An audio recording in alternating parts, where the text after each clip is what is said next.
যে দলের সাথে জোট করছে আল্লামা মামুনুল হক সাহেব, মনে হয় যে ওই দলের বউ। ওই দলের থেকে বলিয়ে যাইতে হবে সব কিছু, না বললে যাইতে পারবে না। ওরা বললে যাবে, না বললে যাইতে পারবে না। তার কথা অনুযায়ী এটা বলতেছে, আর পাগল মাতাল।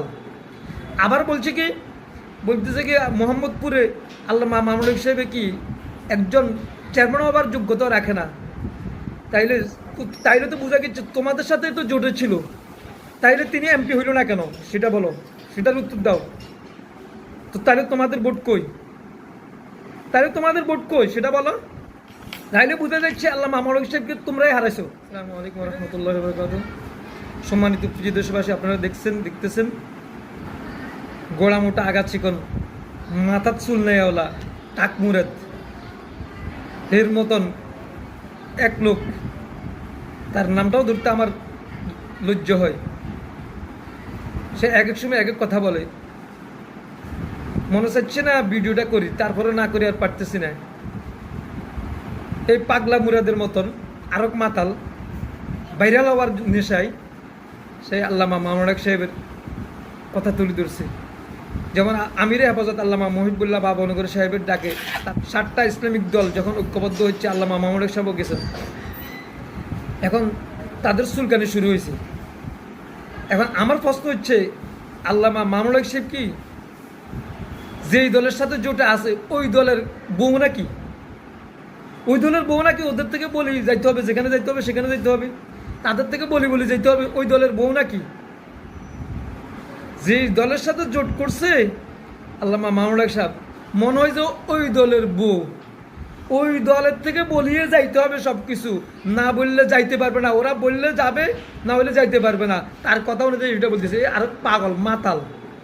আবার বলছে কি, বলতেছে কি মোহাম্মদপুরে আল্লামা মামুনুল হক সাহেবে কি একজন চেয়ারম্যান হবার যোগ্যতা রাখে না।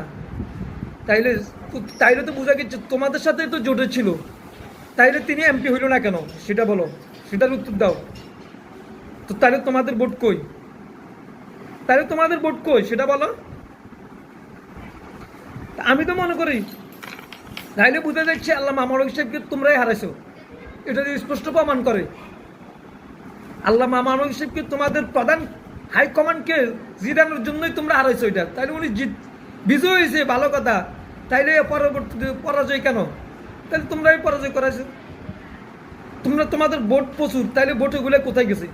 আবার দেখলাম যে এক কেন্দ্রে 500 কত ভোট, এগুলো সব জামাতের দাঁড়ি পাল্লার মধ্যে ভোট, সেগুলো কেন হইল?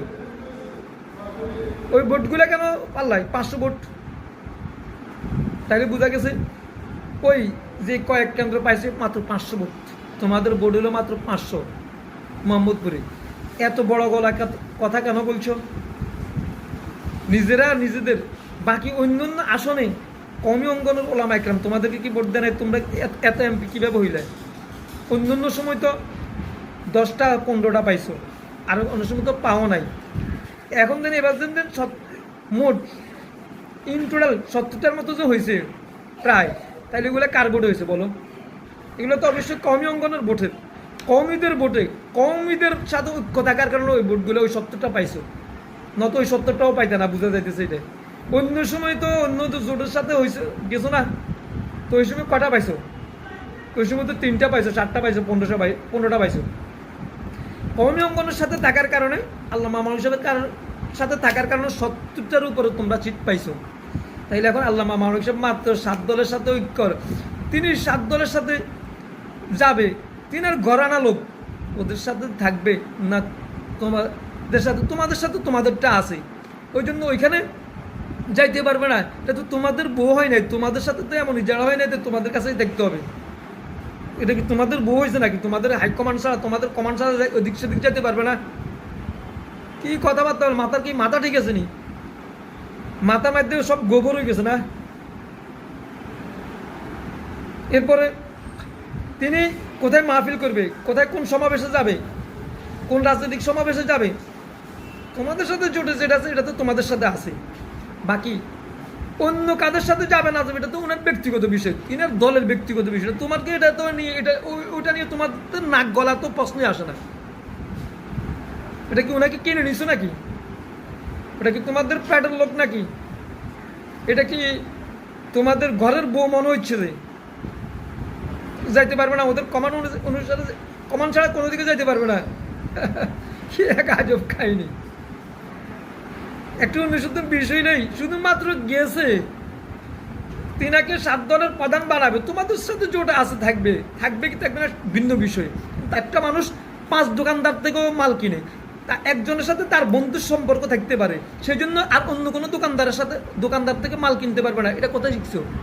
এই বাটপারি, এটা আউটগিরি করতে গিয়ে শিখছো? এই মন মানসিকতা কোথায় কোত্থেকে শিখছো?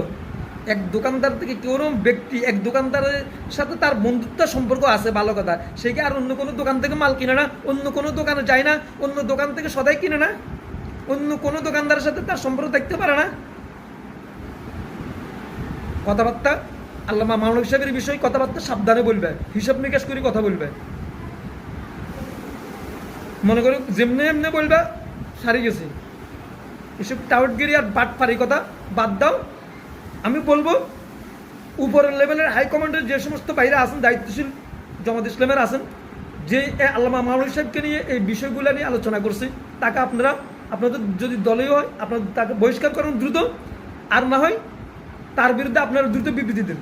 কেন এই কথা বললো? এত বড় বেয়াদবি তাকে কে শিখেছে? শুধু আল্লামা মাওলানা হিসেবে তোমাদের ভোট পাইছি, তো তোমরা আমাদের কমি অঙ্গনের ভোট পাও নাই? এতগুলো এমপি আমাদের ভোট ছাড়া কি হয়েছো? 70 জনের মতো পাইছো, এটা তো আমাদের ভোট দিয়েও তো হয়েছো। তোমাদের ভোট আছে, আমাদের ভোট আছে, তোমাদের ভোট যোগ্য আমাদের কাছে আসছে, আমাদের ভোটও তো তোমাদের কাছে গেছে, এত অহংকারী কিসের? সেই জন্য কথাবার্তা বলতে হিসাব নিকাশ করে কথা বলবেন। আমি হাইকমান্ড যারা আছে জামাত ইসলামের, সে যদি জমাত করে থাকে তার জমাত থেকে বহিষ্কার করতে হবে, আর না হয় তাকে দ্রুত তার বিরুদ্ধে আপনার বিবৃতি দিন, সাথে ক্ষমা চাই দ্রুত। কেন এই কথাগুলো সেই বলছে? মাত্র মামুনুল হক সাহেব, আল্লামা মামুনুল হক সাহেব কি হেফাজতের আমি ডাকলে যাইতে পারবো না? 7 দলের লোক ডাকলে যাইতে পারবো না? তাদের সমাবেশে যাইতে পারবো না? কি জামাত ইসলাম অন্য অন্য দলের সমাবেশে যায় না? যায় নাই? কেউ মেহমান হিসেবে ডাকলে যায় না? কোনো প্রয়োজনে যায় না? নাকি তার ওইখানে দেখতে হবে, তার ঘরে শুয়ে দেখতে হবে?